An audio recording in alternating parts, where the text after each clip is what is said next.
Hi guys, this is the advisor and welcome back to my channel.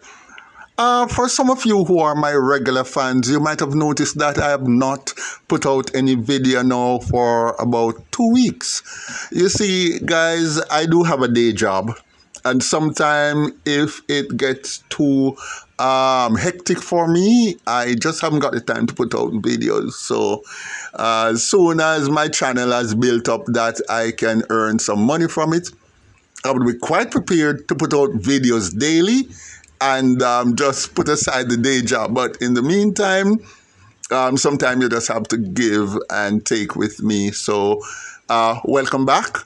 And I have a video for you.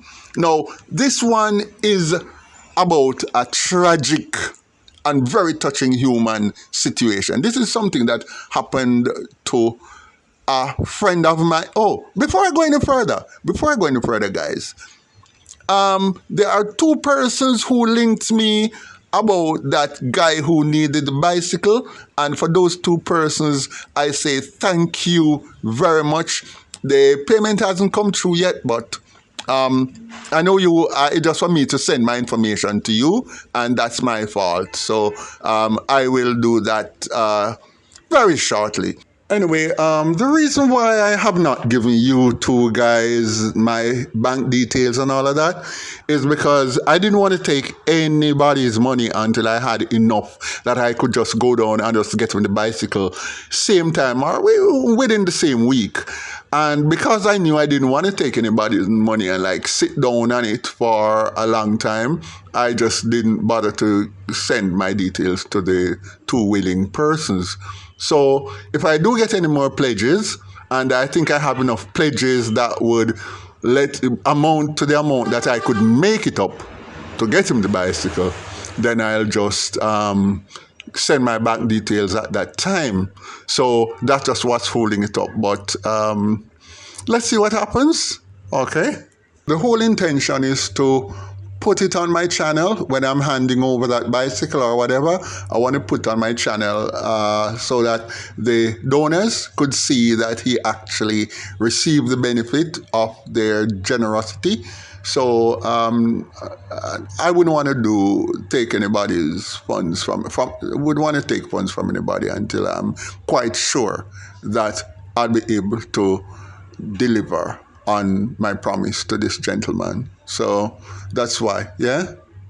But the next thing is that one of these two persons I need to thank, really, who has made a commitment to assist. Her name is Glenda. And Glenda Bateman, I say this. You have become one of my most avid supporters.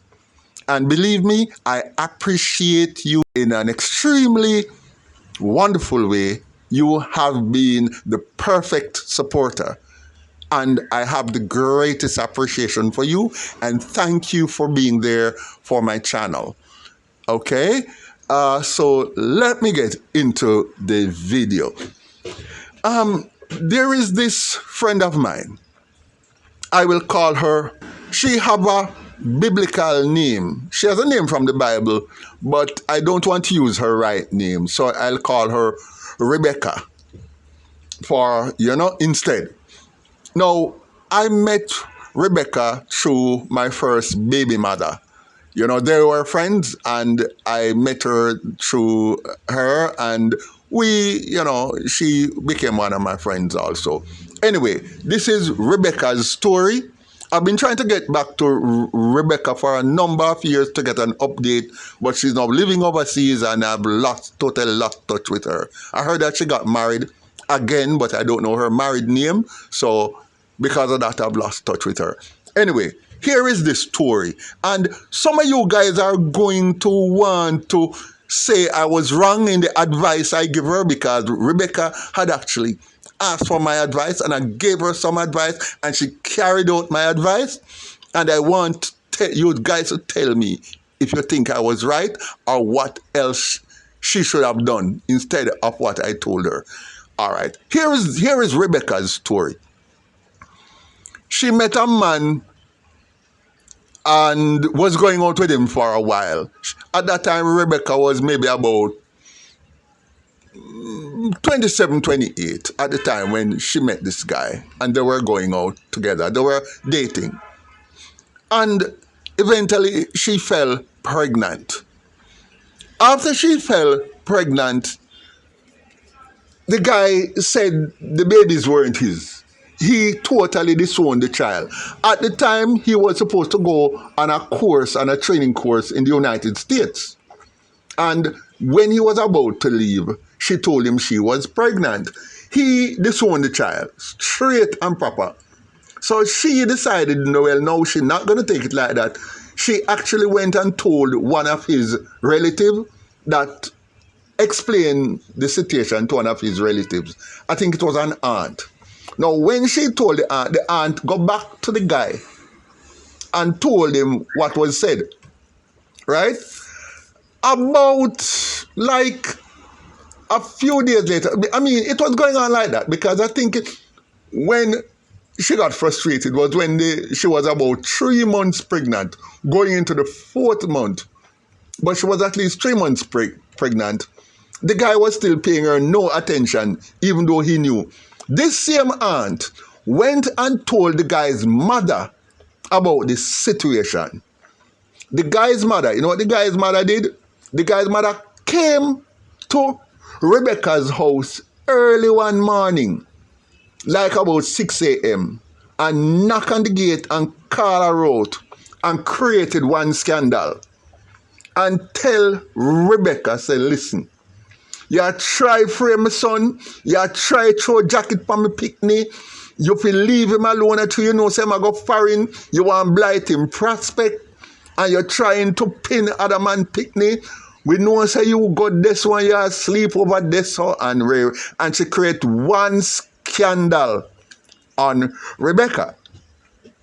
Now, Rebecca lived in a community where she really didn't want the whole heap of scandal, and she was really taken aback because the boy mother come on him go on, she go on terrible. She'd really disgraced Rebecca that morning early, wake up everybody out of them bed and really gave it to her. Anyway, the woman left. So Rebecca, she decided to just leave the matter alone. She decided that, well, she would just suffer her own situation. At the time, she wasn't working, to be quite frank, but she would like sell little things from her home. She was self-employed, where she would just sell little biscuits and stuff from her home. So she didn't have a proper job, One day, she was out, get some money and got to buy up some baby things, in the Arfitry area. And anyway, this lady, Rebecca, she lived in the Kingston Tree area. Let me say that much. Because this incident happened a few years ago. While she was out, when she was coming back with the baby things, she was crying. And this man saw her, and he stopped her and he asked her what was going on and so on and so on. They got to talking. And she didn't know him. He was a complete stranger to her, but she really feel that she had to have an outlet for her pain because she didn't really keep a lot of friends. Apart from my baby mother at the time, she didn't keep a lot of other friends. So she didn't have anybody that she could really offload on. And this person, she just had to offload at the time. And she offloaded on him, and she felt better. The guy, he put her in his car and he drove her to her home with her little packages, whatever. And he came back and looked for her one and two more times. And surprisingly, within weeks, she and this guy got into a relationship. At the time she got into the relationship with this guy, she was about 4 months pregnant now. Now, the guy was completely aware of the entire situation. But he decided that he liked her, he wanted to be with her, and he decided that when the kids are born, if the father don't really want the kids, he would be prepared to take the child. Eventually by this time she found out that she was carrying twins. Twins. And the guy decides, say, listen, I'll take you up. I'll take the father, and I'll pay the father role. And if the real father does not want these children, register them in my name. I will take them. I want them. And this man, he took her up with the belly, and him wash off the baby face until them born. By the way, for those of you, well, if you are a Jamaican, you call yourself a Jamaican, you're supposed to know what it means by wash off the baby face, or wash off the baby them face. Well, anyway, for those of you who don't know, stick with me. Wash off well, you know that at some stage in the pregnancy, in the earliest stage of gestation, the baby's heads are turned up. Just like how the mother's head will be turned up. But eventually, the baby's head's turned down. Right? Because births normally happen with the kids are born head first. So the wash off the baby face, when we in Jamaica, for those of you who claim to be Jamaicans but don't understand, when them say you wash off the baby face, it means that when the man is making love to the lady while pregnant and the baby's face is turned down, when he ejaculates, well, you know what I mean? Yeah, right. So that's what I mean by wash off the baby face. So this new man when she meet now, I wash off the baby face until them born. Right? When them born, no father, no come forward. The man was eager to own the kids. 2 boys were born. And the man Rebecca registered the children in this man's name. And he signed the birth certificate and signed them off as being legally his. He gave them his name. As a matter of fact, while Rebecca was pregnant, he got engaged to her. And after the boys were born, she ended up having twin boys. After the boys were born, they got married. So now Rebecca was carrying his name, and so were the 2 boys. And for all intent and purposes, he was the father. And he really fathered those kids. He treated them just like his own. Not only that, the gentleman's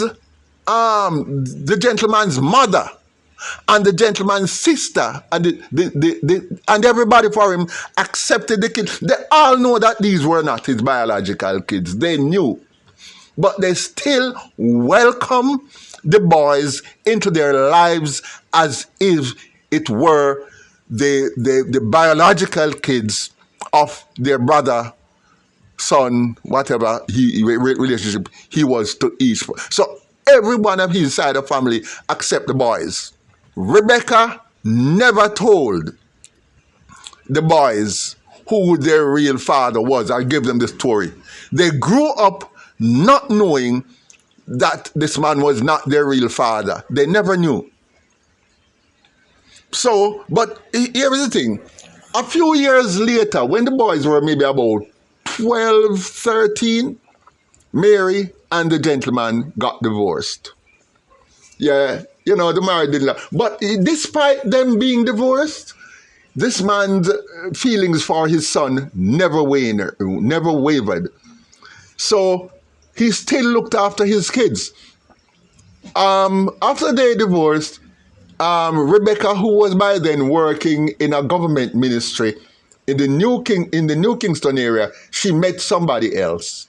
And she eventually got married to this person who was actually living overseas, who had just come to Jamaica to transact some business. And he came to her, the government office that she worked, and they started a relationship. And he went back overseas and he filed for her and filed for the boys. And he and the boys went away. In all this time, by the time the boys were, 14, 15, they were living in the United States with their mother. Now, The man, their father, still did not, when I say father, I mean father, I don't mean sperm donor. Know the difference. Their father was still giving both moral and monetary support to his kids. Because for all practical and moral purposes, they were his children. Anyway, the boys grew up, and when the boys were about 21, I think, as a matter of fact, the boys took on good careers. One became was into computer and so on, and he passed through university and all of that. That's years later, yeah. And one was a footballer, and he was a very great sportsman, and so on. Anyway, when the boys were about 21, 22, one day she got a call from a family member of hers in Jamaica.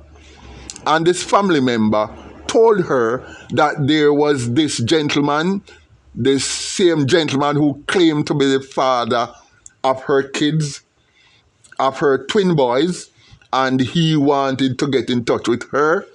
And he left a number and asking her to call him, and so on, so on, and so forth. Well, based on the information she got, she knew it was him, you know. But she didn't call because she didn't want to get in touch with it, be in touch with him. Her life, as far as she concerned, was very stable, very well put together, and she didn't want to bring back this individual into the picture of her life or her children's life in any way, shape, or form. But eventually, she got further calls that yes, it is very, very important that she called, very important, and so on and so on. So she called me in Jamaica and she asked me, she said, what she should do. Should she? I said, listen, hear him out. At least hear what he has to say, because here's the reason why. You don't know if him have a bag of money can give the boys, and if he want to give them, then at least don't deny them the opportunity to get that from him. If it's about them getting some benefits from him as the sperm donor, and he feel to contribute to their lives, even though them pass the earth, don't deny them that opportunity. Okay? So she said, okay. And she gave him a call. What he said to her was that his mother is undying, she has cancer, she has very little time to live, maybe weeks, maybe months, and the mother would want to see the boys.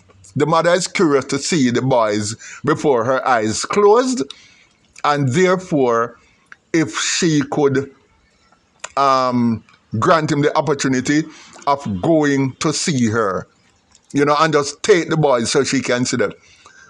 So she called me and tell me what she should ask me, what she should do in those circumstances. Because the mother was still in Jamaica. He actually lived in the United States now too, The mother lived in the United States, and the son, actually lived in the United States also.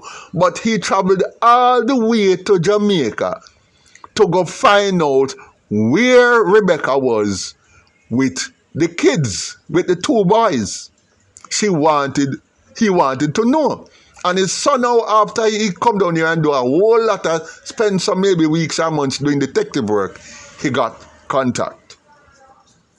So anyway, he told her that the hospital that the mother was in, and that if she could just take the boys to see her in the hospital. So that is how now Rebecca called me and asked me what she should do. If I think so, that's why I told her, say yes, go and see her, take the boys to see her, but at the same time, find out from the mother first, what is it she want to see them for, but let her know plain and say, listen, if she's going to tell the boys who she is, then she will, if she plan on telling the boys who she is in relation to them, then the visit will not happen. She have to promise not to tell the boys who she is, because the boys already have grandparents on both her mother's and father's side and do not need to know who this lady is. So if she want to see them, fine, but do not tell them who she is. And if she is prepared to go by that, then she should, yes, take them to see her. And she said she didn't want to do it. But I said, here's the reason why you want to do it. The way she cuss you, the way she did cuss you and disgrace you. So you're giving her children jacket and disgrace you so much in the neighborhood that you live. Here is what, man. You need to have this one up on her. Upon her sick bed, you need to go see her and put one over on her. Make she see them and know this is the boys this is the grandkids you will never have. Never have. And telling her that she should not tell the boys who she is to them, that is going to hurt her even more painfully than the fact that they grew up without her. So let her go and see them, because that will be even more painful for her. So Rebecca actually took the boys to the hospital because she was so far gone that she couldn't leave the hospital. So she went there and she hugged them. The boys never asked who she was or anything, but she just told the boys some vague story about she being family and she being some relative and all of that, and the boys went. Now, when she came back, she called the sperm donor and told him that she had gone there, yes, and she had seen the boys. Now, himself now decided that him also want to see the kids. He lived in a different state, He lived in a different state. But he would want to see the kids. But he had her cell number, but he didn't have any address for her whatsoever. So she decided that no, she would not let him see the boys. She don't want him to see. So she decided, say, all right, I'll send you photographs of them. And she sent him photographs. She like send photographs. She gave him an email address at the time, and he send him pictures of her sons and told them what they were doing and how they were excelling, and they were nice, two handsome, very talented fellows, And she sent him the pictures, and the guy and the sperm donor him called her, and he was crying on the phone, bawling. Say how he is sorry, but him did young, and he didn't know any better, and he didn't think he could have faced the responsibility, and he gave all kind of excuse. And he says, well, he want to put some things in the boy's name because, if he should pass away. He explained to her that he has one more child. He has a daughter, but that daughter did not get his name either, because the woman who is the mother for that child, she actually was in another relationship.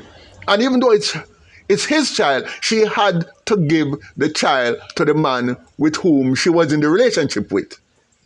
And so that child was registered also in another man's name. So even though he only fathered 3 kids, the twin boys and another girl after, and that child is not even in his name. So he is like childless. His 3 children gone to other men. And that daughter, he see that daughter now and again, but he is not even allowed to make any contact with that child. The mother for that child will not even allow him to have anything to do with the child in case he messes up a relationship. Because he and the man, that lady and the man who she registered the child's name in, eventually had gotten married. And she didn't want him to anywhere near the child to come and mess up her relationship. You understand me? So he's childless, And he feel that by getting in touch with the twin boys now, he could get part of that back because he had nothing to carry on his name or his legacy. Well, I told Rebecca, listen, start a trust. Tell him to start a trust and put the trust in the boy's name in some kind of a foundation. Go to the lawyer and try to get it worked out. I don't know. I'm not a legal person, so I don't know how. But I know a trust fund can be started in the name of the boys where they could get the benefit from that trust at any stage. And if he is prepared to do that without telling them who he is, then that is fine. But I tell her, listen, these boys do not ever need to know their biological father. That is my personal position. That's what I told her. She, of course, is quite happy with that, but she needs to hear it from somebody. And I tell you, these boys did not need to have any need to know their biological father. They have a father, and that father is a good father, and he has done his best bringing them up. This is a man who wash off them face when they're in the belly. Yeah, I had to say that again. It sounds good. This is the man who shoulder them puke up. This is the man who burp them. This is the man who help to wake up at nights and feed them. This is the man who them chin pee-pee in them food when him eating. This is the man who watched them take the first step, took them to basic school, and took them through all the formative years of their lives. So where the sperm donor go? We're talking about a father. And therefore, blood does not matter. And you know the surprising thing, I need to say this. You know, so the boys resemble them father. I mean them father. Them resemble the father more than the sperm donor. Yeah, they resemble Rebecca's ex-husband, who is the father, more than the sperm donor who actually donated the sperm. They actually look like the father. But trust me, no, they were not. They had not met during the time when he's definitely not the real father. You see, so what I'm saying is, I told Rebecca what to do, and she did it. And these boys today, to this blessed day, as far as I'm concerned, that man go to him grave, never see more than pictures of those kids. And to this day, these boys, they are going into their 30s now, and they have no idea about this situation as far as I know. They do not know of this individual. And I think it is a well-deserved thing. So this man, this sperm donor, him went to him grave. Well, I don't know if he's in his grave yet, but if he went to his grave, I hope that since I last touched Rebecca about 10, 12 years ago, I hope if he is in his grave, he had gone there without meeting the sons for which he donated sperm. Now, that is what the advice I gave her. Now, below, guys, I wanted to comment. I want you to tell me if you think that this man really deserved to know them. And you need to tell me also if you think the mother, the sperm donor's mother, did need to actually explain who she was to them. I need you guys to tell me, and when you tell me the reason why. And please share this video with your friends and have your friends give their opinion, because this is one where I think my opinion is not the only one that matters, and I need to hear from you guys. So guys, that is the situation. Thank you for listening, and please like, share, leave a comment below, and I look forward to seeing my next video.